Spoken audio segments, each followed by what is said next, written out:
Assalamualaikum. Waalaikumsalam. Pagi Nana. Pagi. Bagaimana kabarnya hari ini? Alhamdulillah, luar biasa. Allahu Akbar.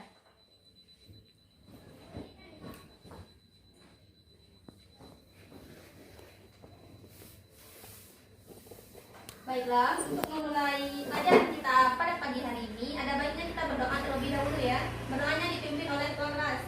Berdoa mulai. A'udzu billahi minasy syaithanir rajim. Bismillahirrahmanirrahim. Alhamdulillahi rabbil alamin. Ar-Rahmanir Rahim. Maliki yaumiddin. Iyyaka na'budu wa iyyaka nasta'in. Ihdinas siratal mustaqim. Siratal ladzina an'amta 'alaihim ghairil maghdubi 'alaihim waladdallin. Amin. Bismillahirrahmanirrahim. Rabbi shrah li sadri wa yassir li amri wahlul 'uqdatam min lisani yafqahu qawli. Rabbi zidni ilma warzuqni fahma. Amin ya rabbal alamin. Oke, baiklah. Berdoa sudah. Selanjutnya untuk memulai pelajaran kita pada pagi hari ini, ada baiknya kita melafazkan basmalah. Bismillahirrahmanirrahim. Ibu absen terlebih dahulu ya. Husna, Julia, Hadiroh. Yuna Lydia, Hadiroh.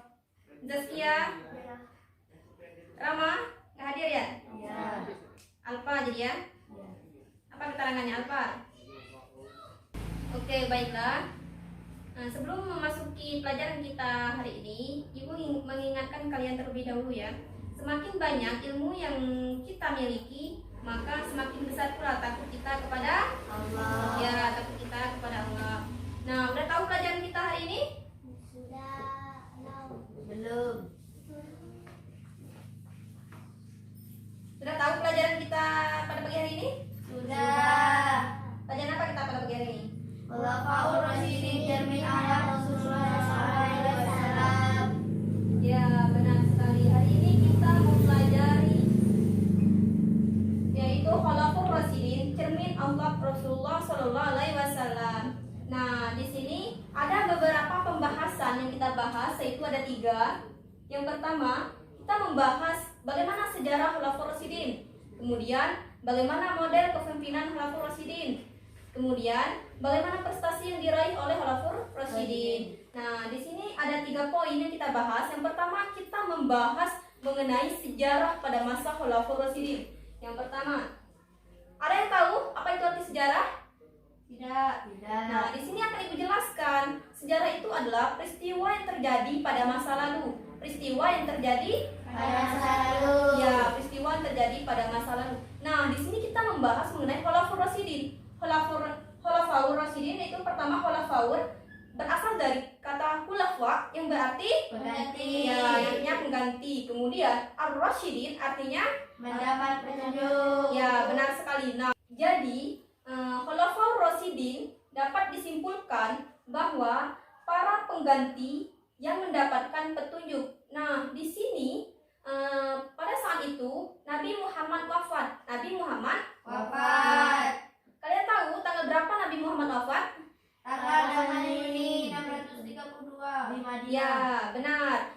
Nabi Muhammad wafat pada tanggal 8 Juni di kota Madinah. Nah, di kota Madinah ya. Pada saat itu Nabi Muhammad tidak menyebutkan siapa penggantinya pada saat itu. Nah, sehingga umat Islam pada saat itu kacau sebab Nabi tidak menyebutkan penggantinya. Jadi muncullah dua kaum, yaitu kaum Ansor dan kaum Muhajirin. ya, kaum Ansor dan kaum Muhajirin. Nah, kaum Ansor dan kaum Muhajirin ini berbeda pendapat, di mana kaum Ansor ini berpendapat bahwa kata kaum Muhajirin, kata kaum Ansor bahwa mereka lah yang berhak menjadi pengganti Nabi. Mereka lah yang berhak menjadi pengganti Nabi dengan alasan bahwa Islam dapat berkembang dan mengalami masa kejayaan. Nah, pada saat itu mereka beralasan seperti itu. Nah, jadi kaum Ansor ini mengusulkan bahwa yang cocok menjadi pengganti Nabi itu ialah Sa'ad bin Ubaidah. Sedangkan kaum Muhajirin ini berbeda pendapat dengan kaum Ansor, di mana kaum Muhajirin ini berpendapat bahwa mereka lah yang berhak menjadi pengganti Nabi. Sebab pada saat itu bahwa mereka pertama kali menerima Islam. Dan pernah berjuang bersama Nabi. Nah, kaum Muhajirin ini berpendapat seperti itu dan beralasan seperti itu, sehingga kaum Muhajirin ini mengusulkan bahwa yang berhak menjadi pengganti Nabi itu ialah Abu Bakar, di mana bahwa Abu Bakar ini pernah menjadi imam ketika beliau sakit. Nah, begitulah. Jadi bahwa kaum Ansor ini berbeda pendapat dengan kaum Muhajirin, di mana mereka tersebab dengan berbedanya pendapat, mereka melakukan sebuah kedamaian dan jadi pengganti Nabi yaitu Abu Bakar. Kemudian yang berhak menjadi pengganti Nabi itu ialah Abu Bakar dan diikuti oleh Sa'ad bin Ubaidah. Nah, di sini selanjutnya kita membahas mengenai masa Khulafaur Rasyidin. Di sini ada 4 masa Khulafaur Rasyidin. Yang pertama Abu Bakar As-Siddiq. Yang pertama Abu Bakar As-Siddiq. Yang kedua Umar bin Khattab. ya, Umar bin Khattab. Yang ketiga Utsman bin Affan. ya, Utsman bin Affan. Yang keempat Ali bin Abi Thalib. nah, itu jangan terbalik-balik ya, harus berurutan dari Abu Bakar, Umar, Utsman, dan Ali. Nah, di sini kita membahas mengenai Abu Bakar. Siapa yang tahu dengan Abu Bakar? Inilah sosok Abu Bakar.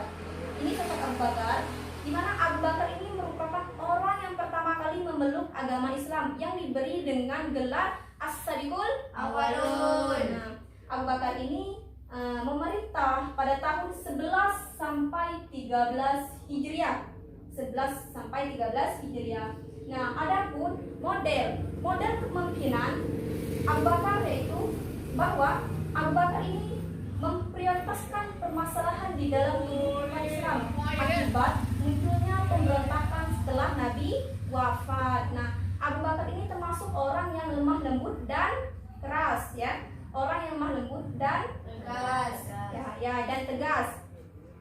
Nah, Abu Bakar ini merupakan orang yang memegang kekuasaan penuh dalam mengatur pemerintahannya. Kemudian kita lanjutkan prestasi. Nah, di sini ada 3 prestasi yang diraih oleh Abu Bakar. Yang pertama, memerangi kaum murtad. Yang kedua, kodifikasi Al-Quran. Dan yang ketiga, perluasan wilayah Islam. Nah, yang pertama yaitu memerangi kaum murtad. Nah, pada masa Abu Bakar, bahwa Abu Bakar ini memerangi kaum murtad, terdapat beberapa masalah yang mengancam persatuan.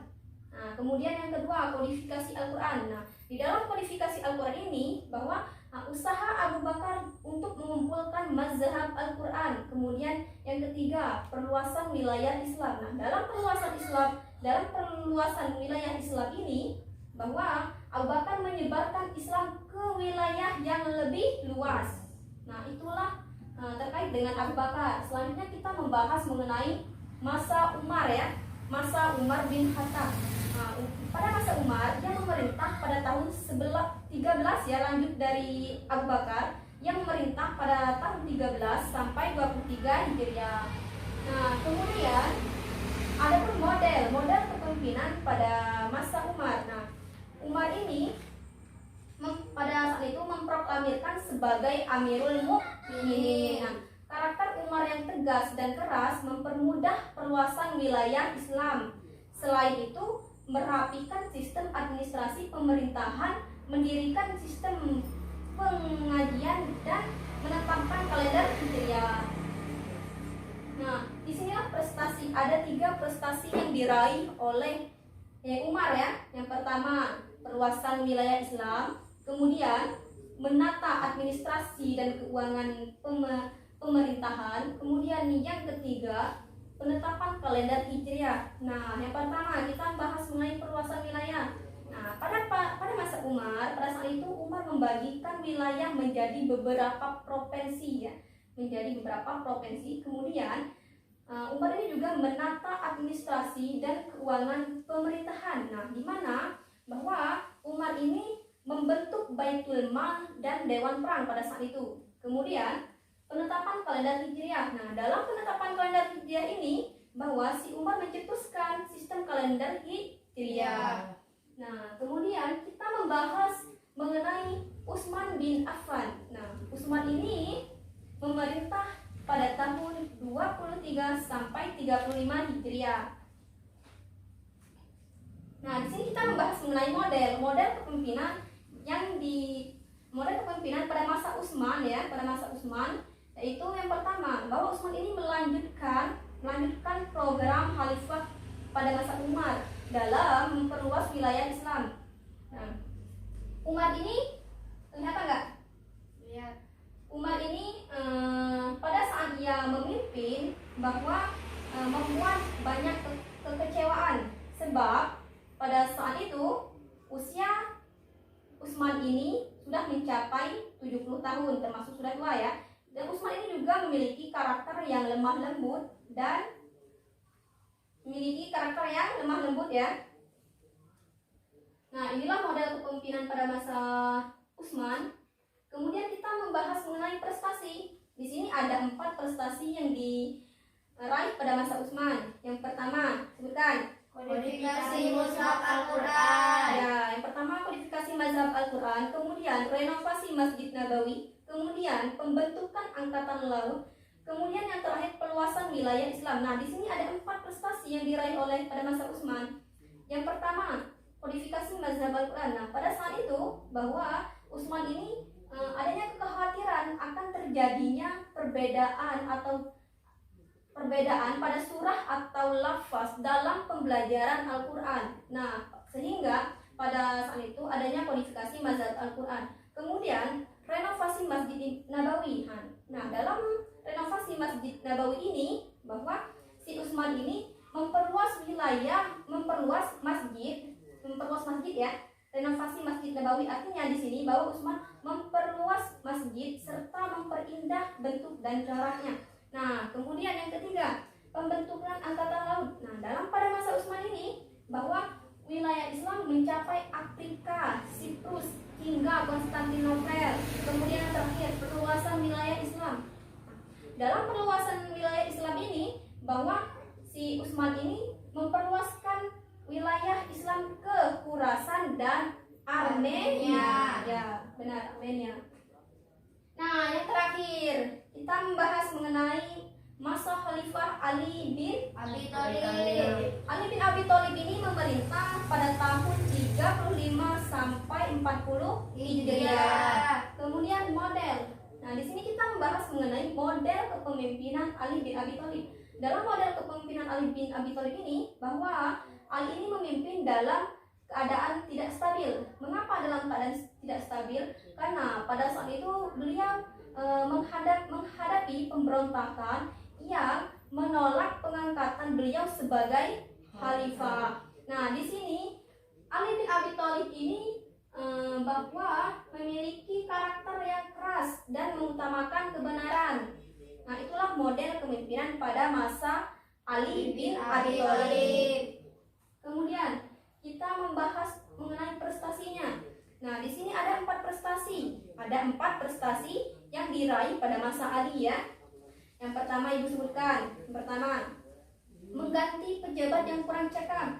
Kemudian memenuhi keuangan negara atau Baitul Mal. Nah, kemudian yang ketiga, memajukan bidang ilmu bahasa, dan yang terakhir yaitu bidang pembangunan. Nah, di situ ada empat prestasi yang diraih pada masa Ali.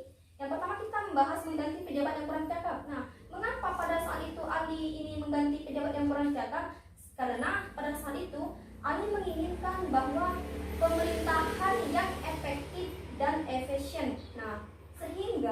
Ali ini menggantikan pejabat yang kurang cakap ya. Kemudian membenahi keuangan negara atau Baitul Mal. Nah, pada saat itu bahwa si Ali ini pada saat itu harta pejabat diperoleh dengan cara tidak benar. Dengan cara tidak benar. Kemudian memajukan bidang ilmu bahasa. Nah, dalam memajukan bidang ilmu bahasa ini bahwa si Ali ini mengembangkan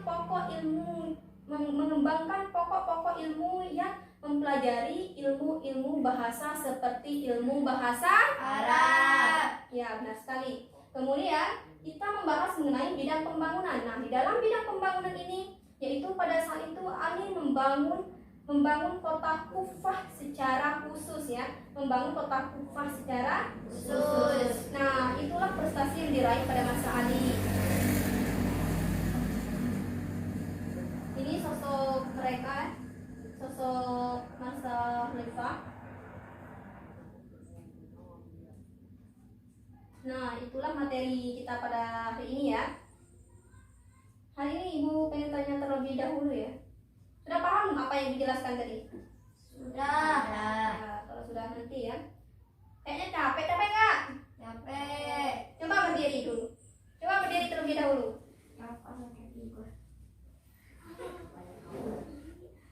Berdiri.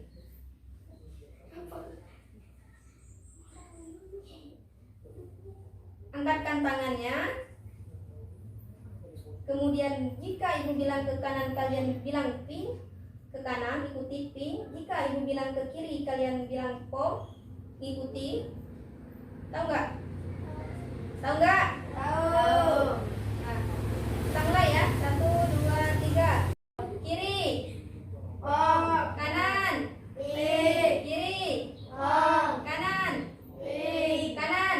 Ping. Kanan. Ping. Kanan. Ping. Kiri. Pom. Kiri. Pom. Kanan kiri. Kanan Kiri. kiri. Kanan kiri. Kanan kiri. Sudah. Silakan duduk. Gak dapat lagi kan? Duduk. Oke. Ice breaking sudah. Nah, di sini Ibu ingin menanyakan kalian terlebih dahulu sebelum Ibu mengasihkan sesuatu kepada kalian. Penasaran ya? Nah, di sini Ibu menanyakan terlebih dahulu kepada Yuna Lydia, sudah paham? Sudah. Kepada Julia, Sudah. Zaskia, Sudah. kepada Husna, Sudah. berarti kalian di sini sudah paham ya? Di sini yang ingin bertanya, silahkan. Ada nggak? Ada. Siapa? Tangan. Saya. Mau nanya apa? Apa arti Amirul Mukminin? Ya, tadi Ibu sudah menjelaskan ya. Tadi Ibu sudah menjelaskan yaitu gelar dari Umar ya, gelar dari Umar yang disebut dengan Amirul Mukminin. Nah, artinya di sini bahwa Amirul Mukminin itu pada gelar Umar artinya Amirul Mukminin artinya catat. Artinya yaitu bahwa Amirul Mukminin ini ialah pemimpin bagi orang yang beriman atau pemimpin bagi orang mukmin. Coba jelaskan apa itu Amirul Mukminin tadi? Pemimpin bagi orang yang beriman dan mukmin. Ya, benar sekali, itulah artinya. Pemimpin bagi orang yang beriman dan bagi orang yang Mukmin. Nah, di sini Ibu ingin menanyakan kepada kalian terlebih dahulu. Siapa yang suka es krim? Saya. Berarti di sini semuanya suka es krim ya. Nah, di sini Ibu kasih es krim kepada kalian. Yang paling cepat cuci tangan tadi. Julia. Julia ya.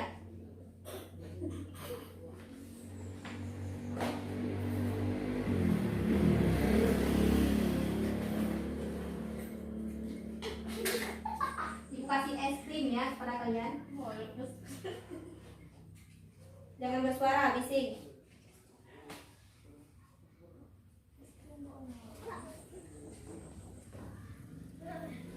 Ini es krim 2020.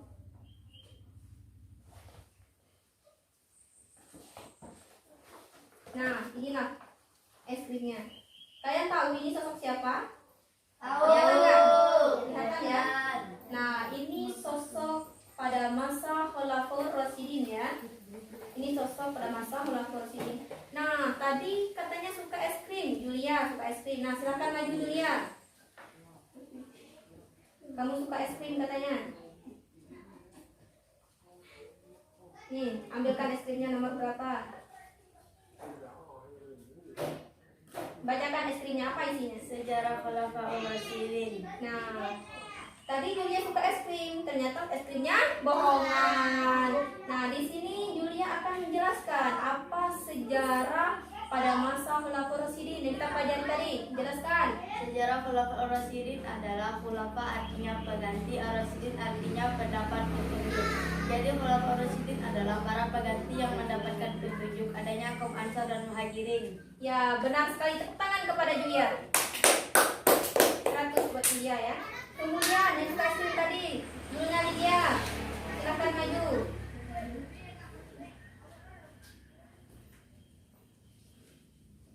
Nah, karena Yuna Lydia ini suka es krim, jadi dia harus membaca dan memberitahu kepada kalian apa isi es krimnya.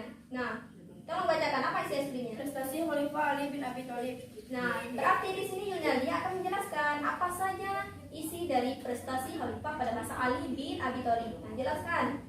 Prestasi Ali bin Abi Thalib ada 4. 1. Membenahi keuangan negara atau Baitul Mal. 2. Mengganti pejabat yang kurang cakap. 3. Memajukan bidang ilmu bahasa. 4. Bidang pembangunan. Ya, benar sekali. Itulah ada 4 prestasi yang diraih pada masa Ali. Tepuk tangan kepada Yunalia. Silakan duduk. Nah, berarti di sini sudah paham semua ya. Sudah. Baiklah, karena kalian sudah paham semuanya, di sini kita tutup ya, kita akhiri pelajaran kita hari ini. Harapan Ibu semoga apa yang kalian dapatkan hari ini bermanfaat untuk kalian nantinya. Nah, di sini untuk mengakhiri pelajaran kita pada pagi hari ini, ada baiknya kita berdoa terlebih dahulu ya. Berdoanya dipimpin oleh ketua kelas agar supaya dalam perjalanan pulang nanti kita dengan selamat. Nah, kepada ketua kelas pimpin doanya. Berdoa mulai. Bismillahirrahmanirrahim. Wal asri innal insana lafi khusrin illal ladzina amanu wa amilus solihati wa tawasau bil haq wa tawasau bis sabr. Rabbana atina fid dunya hasanah wa fil akhirati hasanah wa qina azabannar. Walhamdulillahi rabbil alamin. Baiklah, selesai sudah ya pelajaran kita hari ini. Ada baiknya kita melafazkan hamdalah